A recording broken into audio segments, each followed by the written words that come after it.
The phone alarm wakes Mike and Amanda up on a lovely morning. They notice the date and wish each other a happy anniversary while reminiscing about the old times. Mike already wants to get naughty, but Amanda tells him to save himself for tonight. Moments later, Amanda teaches her students about pollination before the bell rings and she says goodbye for the weekend. Amanda notices a girl stays behind and talks to her to learn the other kids mock her for having old shoes. She makes sure to comfort her and assure her there is nothing wrong with old things. After class, a coworker asks Amanda out for a drink, but she turns her down because of her anniversary plans. Mike surprises Amanda by showing up at school with flowers and wearing some old suede clothes from his youth. The couple leaves for a short car ride. They make it to the restaurant where they got married. They enjoy some juicy burgers while listening to the lovely singer. Then they rent a room and get naughty. Once they are done, Amanda does some leg movements that supposedly should help Mike's swimmers get her pregnant. Mike wants another round, but suddenly Amanda gets a terrible migraine. Sometime later, Amanda tells Mike that they might have bought a crib too early because she got her period. She wants to sell it because she thinks she will never get pregnant, considering she has already had a couple of miscarriages, but Mike assures her they will need it soon, so they are keeping it. At work, the foreman asks Mike to look for a certain coworker. Mike finds Shane in the office watching a show called Dumb Dummies. It is a reality show in which desperate people do whatever the audience pays them to do, and it can get pretty dark. Right now a man is drinking his own pee on the screen. Mike thinks it is insane and tells Shane not to watch this on the work computer. At school, Amanda is teaching the kids about solar panels when suddenly she starts feeling dizzy and passes out. Mike gets a call at work and immediately rushes to the hospital, where he is devastated to discover that Amanda has a brain tumor and may never wake up. Because of the tumor's size and location, they cannot cut it out. Mike refuses to accept this, so the doctor tells her about a new experimental procedure that may be able to help Amanda, although it may have some risks. Later, while Mike is keeping an unconscious Amanda company, he is visited by Gaynor from a company called Rivermind. They handle advanced neurological tech that allows them to make a backup copy of a person's brain and upload it to their mainframe computer. Then they can do any procedure like removing a tumor and replace the cut parts with synthetic receiver tissue. This fiber will get its commands from the backup copy to make the brain work as normal. Mike is skeptical, so Gaynor reveals she went through this procedure, even showing him pictures of how terrible she looked after an accident that almost killed her. She swears she feels and functions normally both physically and mentally. Hearing this, Mike agrees to hire the service and Gaynor shares more details. After the operation, Amanda will sleep 1 or 2 more hours every night to help with the demand on the servers. She will also have to physically stay within the coverage range. So far the state is covered by the company, and next year they will be all over the country. Mike is surprised to hear that the surgery is free, but the backup service has a subscription fee of $300 a month. It is a lot, but he agrees to sign the contract. A few days later, Amanda comes out of surgery perfectly healthy. Mike chats with her as if nothing had happened, and doctors say she is expected to go home in a week. The nurses think her recovery is a miracle and Mike agrees. On the day she finally leaves the hospital, Mike tells her about the backup service on the ride home. Amanda is very grateful to be alive, but she also is unsure they will be able to keep up with the monthly payments. Mike promises to take extra shifts and cut back on some things to make it work. It means they cannot spend money to visit his dad in Europe, but it is not like Amanda can travel there yet anyway. Because Amanda is recovering, Mike is driving very slowly, causing other drivers behind him to get angry. Life continues as normal as both Amanda and Mike go back to their jobs. However, Mike finds working more and more overtime every day to keep up with the bills, and he barely sees Amanda anymore. He wakes up much earlier than she does and comes back after she has already gone to bed. When he gets home, he cannot even have a snack or a beer because they must spend less on indulgence. While Mike works hard, Shane uses his phone to keep on watching that reality show. Today a man got his tooth removed on camera and now he is swallowing it. Time continues to pass and eventually their anniversary is coming up again. Mike definitely remembers the date, but Amanda forgets to plan anything.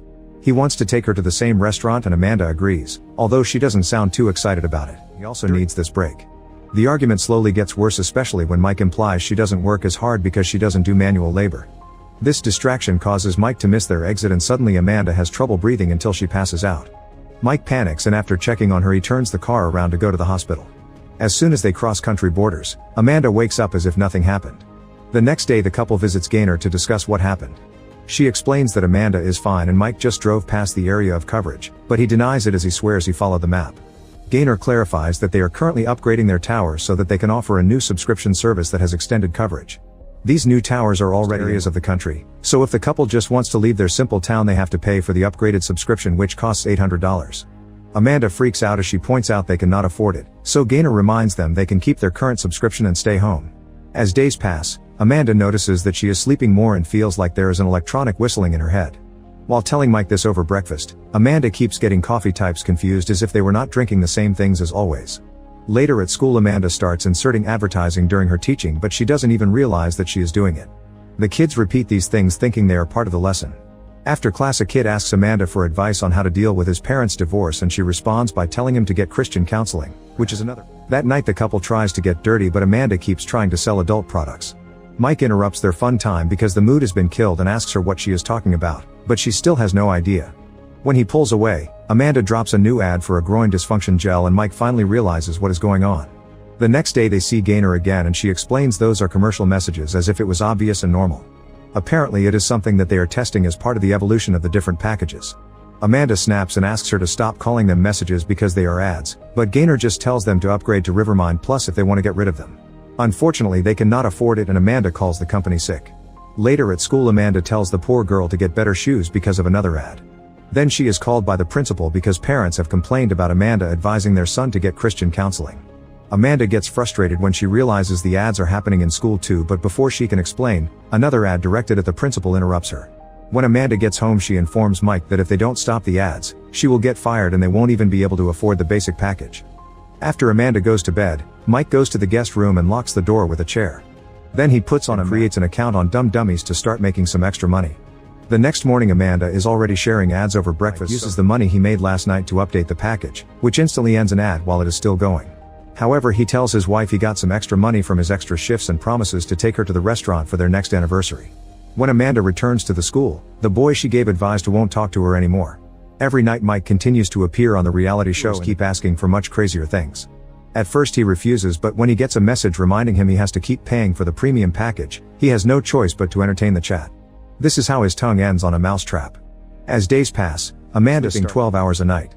They go to see Gaynor, who admits the latest system update extended the sleep time a little bit. Amanda points out she is not resting, she never dreams, and wakes up tired. It does actual sleep. Gaynor confirms that is indeed the case. Amanda is only being put in sleep mode so that they can use her brain power to help power the servers. If she was still on the common package, she would be sleeping 16 hours. The reason why they extended sleep mode is the creation of an even more expensive package called Rivermind Lux. Its ad shows that this package comes with enhanced senses that can control with an app. It also lets the patient borrow skills and attributes from other Rivermind users. This costs $1,000 more, so a frustrated Amanda leaves the office, but Mike asks Gaynor about the tempers. That night Mike is so desperate for money that he agrees to take the mask off and insert something up his rear. The next day he surprises Amanda with a 12-hour voucher package so they can do their usual anniversary trip. When Amanda tests the app, she is impressed by how much her senses have improved. The food tastes much better and the music sounds like angels. When it is time to get naughty, Amanda has much more fun than Mike does. When Mike returns to work, he notices everyone whispering behind his back. He is confused until he finds a screenshot of his stream hanging at the snack table. Ripping the picture off, Mike goes looking for Shane and starts hitting him as he accuses him of being behind the screenshot. The other employees pull Mike back and Shane tries to walk away, only to get run over by heavy machinery. Afterward, Mike arrives home early and informs Amanda that he has been fired. Amanda immediately worried about her brain because if they downgrade, she will get the ads back and therefore she will fired too. Mike tells them they can plead their case since they are loyal customers. However, when they visit, Gaynor says there is nothing she can do for them. Mike has no choice but to admit he has been saving some money for the baby, and when Gaynor hears the couple has been trying. After the Lux session is over, Amanda starts repeating ads, so Mike covers her face with a pillow to kill her as arranged. Afterward, Mike has a breakdown and grabs a blade before locking himself up.